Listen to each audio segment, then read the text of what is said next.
Hello, hello, ladies and gentlemen. This is your girl Mitzi, and this is Mitzi. Let's think about it. Today we are thinking about the dangers of alcohol. That is a thinker. And luckily, I have Sandra here who's going to help us think about this in a whole new way. So thank you so much, Sandra, for sharing your time and your perspective with me. I'm excited to really pick your brain on this. So let's just dive right in. When you hear those words, the dangers of alcohol, what does that make you think about? Alcohol lowers your frequency. So your frequency is your vibration. The higher your frequency is, the more you're connected to angelic beings. But the lower frequency connects you to darker beings. So what happens when someone drinks? It lowers their frequency. So then it attracts those beings. Because in this life, you have spiritual beings that have not crossed, and they look and hang out in bars, especially if that person was an alcoholic, so that they can connect to their energy and feed off of that um, buzz. I'm trying to think of the right word, the intoxication. And then you also have demonic beings, the same thing. They'll connect with that person so they can feed off their energy. So if your third eye is open and you go into a bar, you can see them in the air waiting. And then what they'll do is when one's finished, another one will come in, connect. So that just eating process, but you'll hear people talk about blacking out. What Mhm. that means is that spirit came into your body and took over while you were in the process. And what will happen is they'll come back in afterwards. So that's why people can't remember what happened. I like that.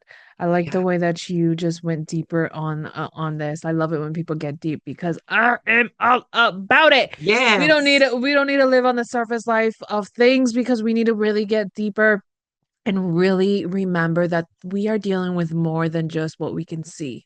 You know what I mean? And people definitely. need to stop thinking and stop seeing life as far as their hand goes out, but start realizing that there's more at play of what's really going on. And I love the fact that you talked about how alcohol it actually attracts, you know what I mean, these evil spirits, these beings that are just not, they don't have a home, they don't have a place, but they know that there's empty vessels out there that are willing to lower their vibrations, lower their frequency, lower their energy so that they can actually step in and obtain whatever access that they're able to. I mean, I think that's the reason why people forget that that's why certain alcohols are actually called spirits, you know what I mean, because it Yes, actually allow spirits to enter through. And that's the reason why a lot of religions are against alcohol and against drugs and detoxification. I mean, and getting intoxicated because of the fact that you're lowering that frequency and you're lowering that known energy. I mean, and there's even been reels, you know what I mean, like skit, I mean, like actual proof of when somebody gotten so blacked out but their friends recorded them and they're basically flipped upside down, crawling on walls, you know what I mean, yes. demonic speaking and things like that. So it's like we really have to realize that there's more at play to this. So it's like, I guess, what is another misconception about alcohol that people are just unaware of? Some people believe that one alcohol is better than the other one. For example, here are so nowadays wine. Wine's okay. You know what I'm saying? The hard liquor is not, but it's okay to drink wine because due to false teachings uh, through religion, a lot of people think that drinking alcohol, I mean, wine is okay. It's not. It's the same thing. You're just getting there slower. When if you're drinking the hard liquor, you're there, quicker, but the destination is still the same. And that's one of the Absolutely. things people will tell me when, especially people that are going to rehab, when I meet with them and their family to do an entity removal that could be on the outside or inside of them. One of the common things they'll say is it was just wine. Alcohol's alcohol. Yeah, that's the thing that people don't realize. Alcohol is truly alcohol. It really takes us away from feeling and knowing everything and protecting ourselves. You know what I mean? Like we Yes. truly have to protect our being, our soul, our existence because we are constantly at a spiritual warfare that people don't even acknowledge that's happening. And I think Hmm. that's the sad thing about it. And I think and I would like to know like what made it real for you to realize that this is a big part of the issue. Ooh, we're fixing to go deep. Let's go All deep, right. girl. We diving in. Head first, feet follow. We doing this. When I was 16, the dark beings have been after me since I was born. At the age of 16, the mischievous teenager, I skipped work and went to a party and got intoxicated, and a being took over. But at that time, I didn't know what that was. The being took over and had me crash myself into a guardrail. Wow. Yes. Wow. And well, that's a real wake up call. You know what I mean? Yeah, That's definitely. a real wake up call. I mean, that's your life at hand, and people don't realize that these beings are constantly around. And I love the fact earlier when you talked about they're just floating in the air. I mean, it's not just at bars. I mean, I've seen it at casinos. I've seen it in places Yes. that any place that is full of just all the negatives, you know what I mean? All the sins, you know what I mean? Especially where there's tons of Yes. sin happening, there will it was be more prominent in that area. And that's the reason why just choosing to numb yourself from this world instead of choosing to face the world is an easy cop out because it's easy to sin, but it's a lot harder to do the right thing. And sometimes That's it's right. worth doing the right thing versus doing the easy thing because the right thing will save you in the long run versus the That's easy right. thing will take over you in such a way that you don't even realize it. You know what I mean? So it's like we really do have to be more considerate. And what are your thoughts on these people now are just trying to do like Alcohol Anonymous and trying to sober up? Like, what are your thoughts on that? I'm so happy to see the movement. And one of the things that keeps people from recovering is they can stop drugs, the alcohol, but they still have that spirit attachment. That spirit's going to stay with them. So when they speak to the clients, and I run into this all the time, the clients think it's their mind telling them because it's in their voice. It's not them, it's the dark being. And they'll constantly tell them and provoke them to try to use. So, in order to have a successful detox and recovery, it needs to be a joint effort. First of all, the beings need to be removed from inside of them or the attachments on the outside of them in a process to where that's done right before they go into rehab. And a lot Mm. of times that can be tricky, but that helps the success rate tremendously. No, absolutely. I know exactly what you're saying because it really does make sense why rehab doesn't work. You know what I mean? Sometimes it Mhm. just won't work for people. And despite interventions with your child or whoever that your loved one is that's causing this harm to themselves or they're inflicted with it, they really have to get into a spiritual mindset. It's not just the money that's causing them to get the drugs or get the alcohol. It's not just the environment. You know, you can move somebody literally from one part of the world to another part of the world, and if they're not detoxicated or they're not remove that being around them, then it's still going to be lingering around them. Like I met somebody who she did exactly that for her son. She put him in rehab. They did interventions that she even went to the biggest strength of just sending him across the world to Mhm. a monastery to live with the monks, and he was perfectly fine and lived there fine. But when he came back, he went to a downhill spiral and overdosed. And Mhm. people don't realize, oh, why is the reason? Well, the reason is these negative evil beings, these spirits, their main goal is to destroy, kill, and deceive. And I also love the fact that you were talking about how we can misinterpret the voices in our minds because they sound so much like us, but we have to be realistic. Do you really Yeah. want to harm yourself? You know what I mean? Do you Right. really want to drive off the bridge while driving on the highway? No. You know what I mean? Like we have Exactly. to be Yes. realistic. So because of those things, you have to put yourself at a state of mind of constant discernment. You know what I mean? You have to have that Yes. discernment Yes. to truly know where it's coming from. And it's sometimes it's truly seems invisible because we don't see it. And sometimes their energy is so light that you can't necessarily even feel it, because sometimes with the darker energies and the darker spirits, like, yeah, you can feel it right away, like, ugh, it's heavy. Yes. And other times it's like, oh, I can't really sense it, because those ones that are so light, they can still cause a very big impact. And people don't Yes. realize that, you know what I mean? People really don't realize that. So it's like, for you, what is your hopes to help with this conversation? What is your hopes to for the listeners to obtain from? I would like for anybody that's struggling right now to understand that your success also relies on the spirits being removed. Cord cuttings, if it's a deceased spirit, it needs to be crossed over. If it's a demonic being, you need somebody like me to handle that. And I've seen tremendous success with using these as pre treatment, pre detox. Let's get rid of the spirits, cut the cords, and undo the programming, Yeah, undo the programming. I because think. there's different spirits. There's light beings, dark beings, and deceased spirits. Now, for the people that I mentor, I get them to get their, I call it calling card. So if you want to know how a deceased spirit feels, go walk in the cemetery. I have them do that.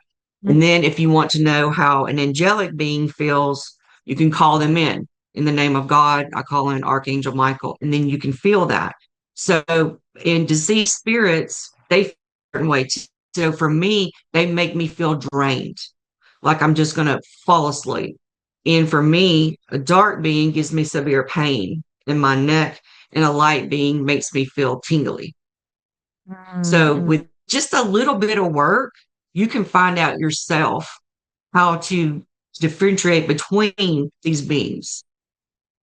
You Oh can read yeah. a room. Oh yeah, absolutely. There's no doubt about that. I mean, I know. Trust me, I know. I mean, I can just drive past the cemetery and I know what house. I know if the dead is actually at rest, or if it's like the movie Coco, live and Yeah. active. You know what I mean? Like, Yeah. there's some certain cemeteries where I'm like, oh, everyone is such at peace and it's so calm here, and they're Mhm. truly at rest. And then I drive by other ones and I'm just like, oh, it's so congested, it's so Mhm. active, it's so wild. They have no rest, the gatekeeper's not doing its job. You know what I mean? Like, there's a lot happening there. So it's They're wanting truly, you to cross them. They want you to yeah. cross them. Mhm. Yeah, and there at the end of the day, there's really no point of playing with things that are not even of your understanding. So, but it's That's like true. we have to be realistic when it comes to our curiosity. You know what I Yeah, mean? Because our exactly. curiosity can really lead us into a downhill spiral if we are not careful. You know what I mean? It's good to have Mhm. some curiosity, but at the same time, we have to be not so curious where we invite it in, you know what I mean, into our lives or into ourselves, because people don't Right. realize, like, our curiosity can invite these spirits and these entities and these demonic presences in our environment, in our home, and in our Mhm. lives and in ourselves. You know what I mean? If we are not careful. So for you, it's like, what is one thing that you recommend for people when it comes to that? First of all, I teach people and I train them. So the first thing I do is about verifying the spirit. Then I show them how to cross to see spirits. And I actually have students that go to their local bars in their city and clear it. And that helps tremendously. Because when you're a shamanic practitioner, you can astral travel. And that means traveling the spirit world. So you don't have to physically be there. Your light body can go there and they'll clear it. Hmm. And that Hmm. helps people tremendously. Yeah, It's yeah, short. It's only going to last for a couple of hours, but hey, they'll usually go on a Friday night or Saturday night, and that helps the city and the people that are in there. yeah. I mean, I think it makes a big difference just to be aware and just pay attention. You know what I mean? Yeah. Just pay attention. Just don't allow distractions to truly distract you. You know what I Hmm. mean? And alcohol is a distraction. It's such a distraction. And we see it all the time. You see people acting out of character. You see people acting out of ways that they would never act on the normal sober state of mind. And I think That's that's a true. really great implementation to be like, okay, start praying over the person, start protecting the person, start doing something so that you Hmm. know not only that they will be okay, but that you would also be okay too. Because what a spirit can't do in the spirit realm, they can do and once they find a vessel. And once they That's find right. that vessel, they will be able to do a lot more things. And it's like people do not realize like we are dealing with a lot more than what we can see. And it's truly is frustrating because if you don't find somebody like you and I who have that understanding, then you're going to feel conflicted and you're going to feel like you're battling something that you don't even know how to even handle. So it's like my question to you is what is a way that people can start looking at alcohol differently? They really need to go back to the individual world spirits. So as we know that, countries are built with dark forces and dark symbols, they don't want people to know. That's why a lot of people have changed the liquor stores. It doesn't say spirits anymore because they want to keep us dumbed down so that we continue to fill our vessel and get these dark being attachments. Yeah, yeah. Because that is very, very true. I think we can see it in cities that have a lot of just crime, a lot of sexual like prostitutes and you know what I mean, things like Hmm. that. I mean, you can still see it. Like I can see it's like a heavy cloud, you know what I mean, in an area, Yes. you know what I mean, a demonic presence, you know what I mean, like an just an evil spirit that's truly happening, witchcraft even, you know what I mean? And it's like people don't Yes. realize like it's a thing, like it's a real thing. Like we are dealing against forces that are heavy and their main goal is to steal, destroy, deceive, and kill. And if we do not pay attention to this and we allow alcohol into our lives, even in the smallest increment, we don't know what that would do to you. You know what I mean? We don't know how Right. that's going to really impact you. So why even take the risk? You know what I mean? Why go down that road if you really don't know how you're going to handle it? And you can't necessarily think, oh, I'm an exception. Well, not necessarily. You could be the Exactly. exception that gets possessed and goes on a killing spree for all we know. You know what I mean? Yeah. We don't know, but it's like you have to be really conscientious when it comes to that. And time is catching up to us, and I'm sad because I could just keep on picking your brain about this and going down so many different avenues because it really opens up. I mean, and we're going deep, ladies and gentlemen. It's not about just, oh, our bodies and how it intakes and how it affects the liver and all that stuff. No, it's affecting our soul, you know what I mean, in a That's right. major way. So, what can be some lasting words you can leave us off with to keep on thinking, Sandra? I would like to tell you what to do to get rid of it. So let's pretend you went to the bar and you got intoxicated and you can feel something. This is everybody's God-given right. You can call in Archangel Michael and ask him to use his sword and permanently remove that spirit. If it's inside of you, ask him to take it out. If it's attached to the outside, get to remove it. Well, that And was a lot. it's important. Go Huh? ahead. I know. I thought that was a lot shorter than what I thought. I thought it was going to be longer. But keep going No. if you have more. Yes. So the one thing that people need to understand is people look down on meth, on opiates, on heroin. Alcohol's at that same level. It's just that it's been woven into our society to be acceptable, and it is the biggest trap that exists. Oh, it is. It really is. It's it to me how I see it. It's like a bear trap. You know what I mean? Like you see the Mhm. claws, you see it there, and you know it's on the ground, but people think, oh, it won't affect me. I'm just gonna jump over it. I'm just gonna touch it. That's It's not right. gonna grab me. But in reality, like, once it snaps on you and it grabs you, you are in its power now. You know what I mean? Exactly. And that's the reason why alcohol is so addicting, and that's the reason why it has cursed families. It has cursed generations. Yes. it has cursed communities, you know what I mean? Because Hmm. we get Yes, lost in this need of intoxication, and instead of confronting whatever that's in front of us and dealing with life in a different manner and evolving and learning and maturing, we choose to get stuck and we halt everything because we think this is acceptable because it's legal. And just because it's legal doesn't necessarily mean it's right. So it's like we really that's right. have to can take this into consideration and really value our lives. Like our life is so precious that beings that are not even technically saying alive are wanting to experience what we have.